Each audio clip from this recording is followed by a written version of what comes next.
I used to believe that distance announced itself loudly. Missed calls, late nights, sudden secrecy. I was wrong. The first real sign was much quieter. It was the way Evelyn stopped meeting my eyes when she spoke to me. No irritation, no shame. Just vacancy, as if her attention had already moved on and her body was simply finishing the conversation out of habit. Our mornings became scripted. I'd wake before sunrise, shrug into my coat, and head out carrying the stubborn faith of a man who thought duty alone could keep a marriage upright. She'd appear later, impeccably put together, coffee in hand, already mentally elsewhere. "Busy day?" I asked one morning, more reflex than interest. She smiled, but it didn't belong to me. "Always." That smile used to mean partnership. Now it felt like courtesy, the kind you give someone whose name you've forgotten but don't want to offend. We'd been married 9 years, long enough to read silences fluently, long enough to know when something unsaid was growing teeth. I told myself it was normal. Careers evolve. Stress piles up. Love matures into something quieter. But the quiet between us felt staged, like a performance she'd rehearsed without me.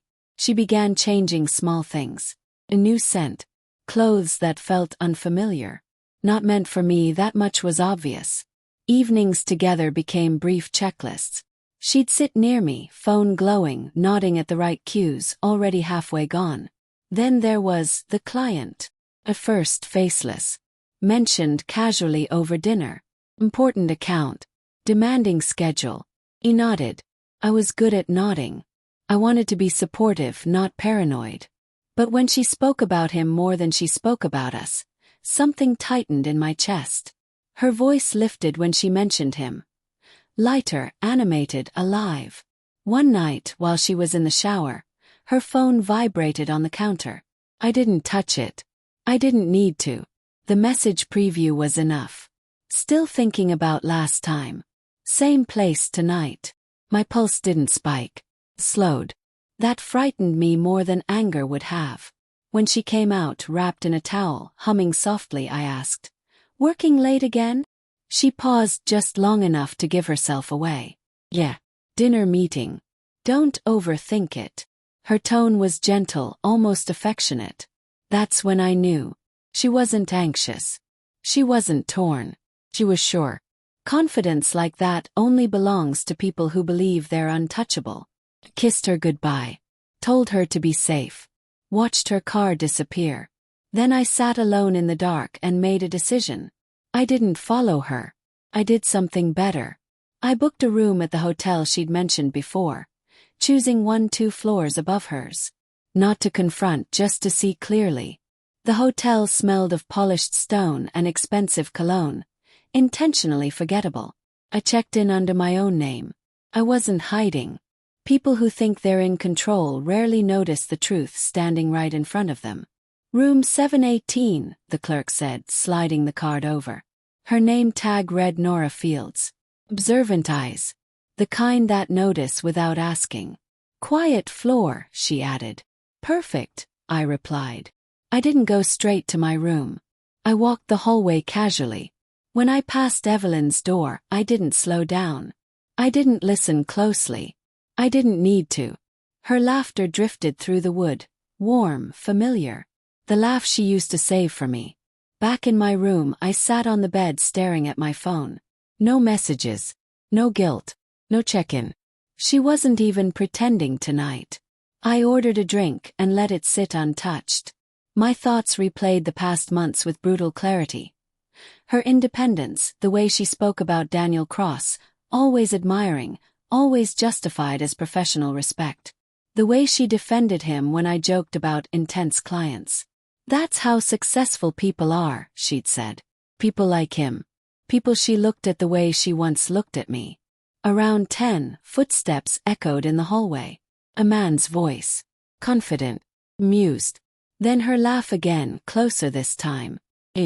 A door opening and closing. That was the moment the last excuse left. I didn't knock then. I opened my laptop.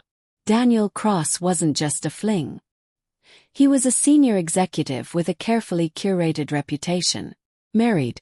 Influential. Accustomed to immunity. I'd done my research weeks earlier, even before I admitted why. Just before midnight my phone buzzed. Running late. Don't wait up. I replied, take your time. Drive safe. She never answered. At 1 a.m. I left my room. The hallway was silent. I stopped outside her door long enough to confirm what I already knew. Then I knocked. Once. Silence. Again firmer. Shuffling footsteps. A whisper. The door opened a crack. Her face drained of color. Words failed her. Behind her, Daniel froze. Confidence collapsing into panic. I didn't raise my voice. We need to talk, I said calmly. Daniel stepped forward, scrambling. There's been a misunderstanding. I raised a hand, eyes still on my wife. Not tonight. I turned and walked away. I wasn't there to argue. I was there to mark the moment. The consequences were already moving. I didn't sleep. Not because my mind raced, but because it went still. By dawn I was dressed, laptop open, legal pad filled with neat notes. When I checked out, Nora glanced at me. Everything all right? Everything's clear, I said.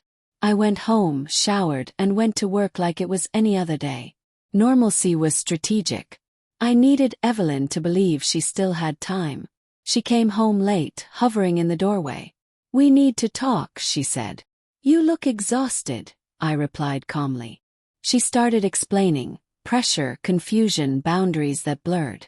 When she finished, relief crossed her face, as if honesty itself was redemption. I can fix this, she said, reaching for my hand. I pulled back gently. I believe you'll try. I don't believe you understand what fixing means. Over the next days I stayed composed. Hurt but not volatile. Asked for space. She thought she still had leverage. Behind the scenes, I met with an attorney. Discreet. Precise. Daniel wasn't careless with feelings alone. He was careless with policy, power, procedure. I'm not trying to destroy him, I told the lawyer. Just remove the illusion of safety. When the investigation began, I forwarded the notice to Evelyn. No threats, just facts. To panic. Called him. I heard his voice rise through the phone. Denial, blame, fear. He ended the call abruptly. That's when she understood. She had never been special. She had been convenient. Weeks later, Daniel resigned quietly. Officially, personal reasons. Unofficially, his name became a warning. Evelyn unraveled. Her career stalled. The house filled with silence. But this time it was honest. I gave up everything for him, she said one night. No, I replied softly. You gave it up for how he made you feel. I filed for divorce without drama. She didn't fight it. When she moved out, she paused at the door. I never thought you'd be capable of this. Of what? Letting go. Neither had I. Life settled into something simpler afterward. Quieter. Stronger. I learned that strength isn't loud. It's deliberate. It's choosing dignity when chaos would be easier. Months later, she asked if I hated her. No, I said. But I don't carry you anymore. Some people mistake silence for weakness. They think restraint means inaction. They're wrong. The strongest shifts happen quietly. They don't bruise, they change the ground. I lost a marriage. But I found myself. And that was the only ending that made sense.